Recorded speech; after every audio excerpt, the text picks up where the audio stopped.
আসসালামু আলাইকুম। দেখেন আমি কিভাবে রুটি বানাই। বেলা ছাড়াই রুটি বানাই, যাদেরকে বলা হয় অলস। এই বোতল থেকে তেল নিলাম, আমি এখানে একটু তেলে লাগাইতে হবে। এই যে লাগাইলাম। এরপরে দেখেন এই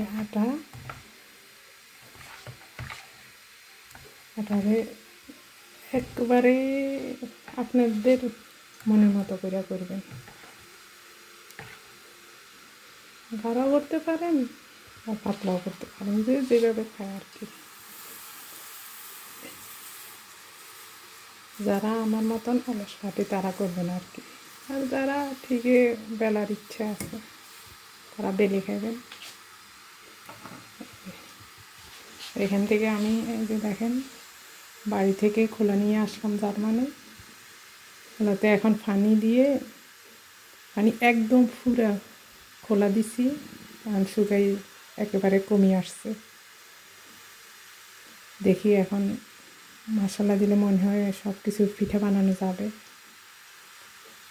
এই আর কি, দুটো নিয়ে আসলাম। আলহামদুলিল্লাহ কিছু কোনো সমস্যা হয় না, সুন্দরভাবে আসছে, ভালোভাবে আসছে। আচ্ছা, এরপরে দেখেন এক পিঠ হয়ে গেছে, এক পিঠ হয়ে যাব।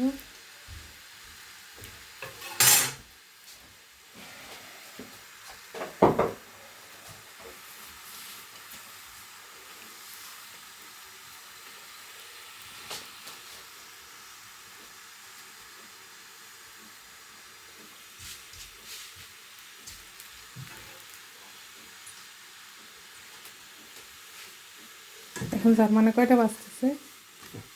9:20। সকাল 9:20।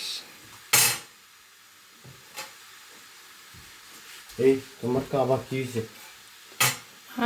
আরে ভুলে গেছি।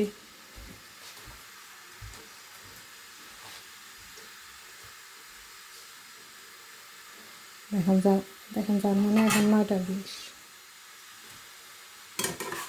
আজকে এক জায়গায় যাবো, তো এই জন্য এতগুলা রুটি বানাইতেছি। এগুলো নিয়ে যাব। আর এই যে ভাজি করলাম। জার্মানি আবার বাংলাদেশের মতন এত কিছু করে না যে কয়েকটা আইটেম করতে হবে, সেটা না, সংক্ষেপে খাওয়া।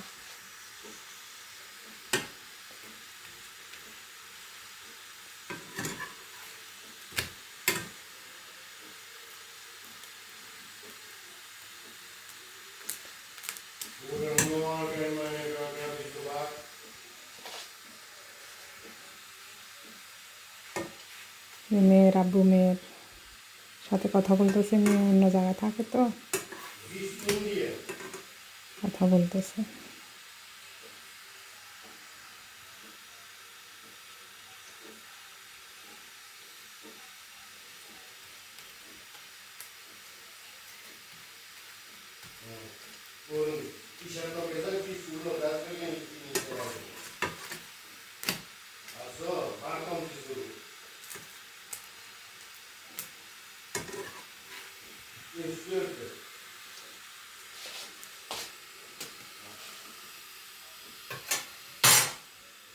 ওকে,